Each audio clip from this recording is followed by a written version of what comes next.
আজকে আপনাদের সাথে যে বিষয় নিয়ে আলোচনা করব তা হচ্ছে কতক্ষণ পর পর মিলন করা উচিত বা কিভাবে ঘাপাঘাপ করা উচিত। আপনারা যদি আজকের ভিডিওটি না টেনে পুরো ভিডিওটি দেখেন তাহলে জানতে পারবেন দিনে বা মাসে কতবার ঘাপাঘাপ করলে মেয়েরা অনেক খুশি হয়।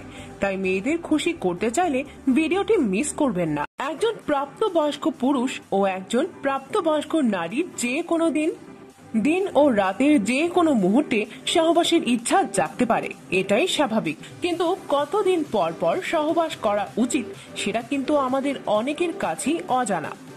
আমাদের সকলেরই জানতে ইচ্ছে করে এক মাসে, এক সপ্তাহে বা একদিনে কতবার সহবাস করা উচিত। এই সব প্রশ্নের উত্তর অবশ্যই প্রত্যেকের জানা উচিত, কারণ আপনার বিবাহিত জীবন যতই সুখের হোক, এই সম্পর্কে জ্ঞান না থাকলে পরবর্তী জীবনে আপনি সমস্যায় পড়তে পারেন।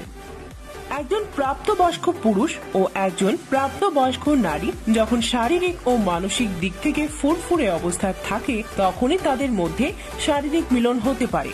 দুজনের মধ্যে একজন যদি শারীরিক ও মানসিক দিক থেকে মিলনে আগ্রহী না হন তবে সহবাস না করাই শ্রেয়। সেই ক্ষেত্রে অনাগ্রহী পার্টনারের শারীরিক ও মানসিক ক্ষতি হওয়ার আশঙ্কা থেকে যায়।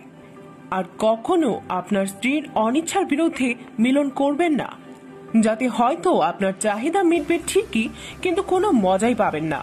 যদি আপনার স্ত্রী আপনার প্রতি কোনো কারণে রাগান্বিত থাকে তাহলে মিলনের আগে তার রাগ ভাঙানোর চেষ্টা করুন, বা এমন কিছু করেন যার কারণে তার মন ভালো হয়ে যায়।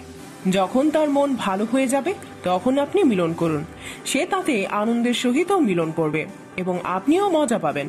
তো বন্ধুরা, আজকের মতো এইটুকুই। দেখা হচ্ছে পরবর্তী কোনো নতুন ভিডিওতে। ততক্ষণ পর্যন্ত ভালো থাকবেন, সুস্থ থাকবেন এবং সুখী হোক আপনাদের পারিবারিক জীবন। আজকের মতো বাই।